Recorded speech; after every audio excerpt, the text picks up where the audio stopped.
Alors, le groupe François Ier, en fait, est un architecte qui va mettre en relation les villes ou les propriétaires qui ont à vendre un bâtiment classé monument historique ou dans un secteur sauvegardé en Malraux.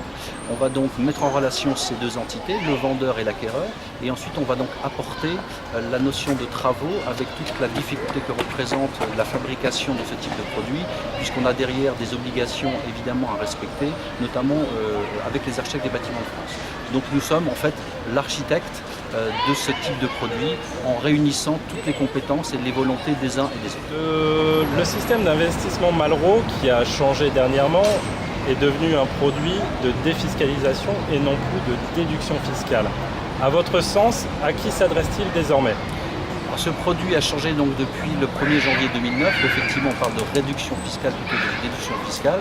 Il s'adresse à des profils de clients qui ont environ 100 000 euros de revenus, entre 15 et 30 000 euros d'impôts.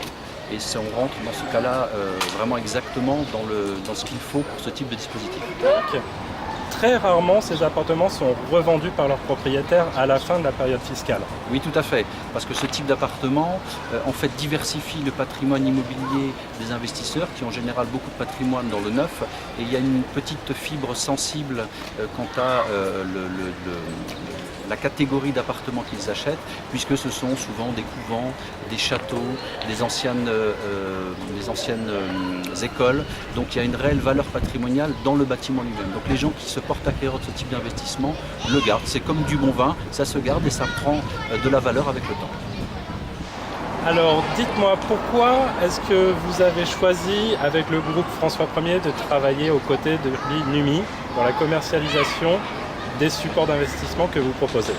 Simplement parce qu'on est à la recherche de conseillers en gestion de patrimoine qui sont diplômés, qui savent de quoi ils parlent lorsqu'ils présentent des dispositifs tels que la Malraux et le monument historique. Donc voilà la raison majeure pour laquelle nous avons choisi de travailler avec eux.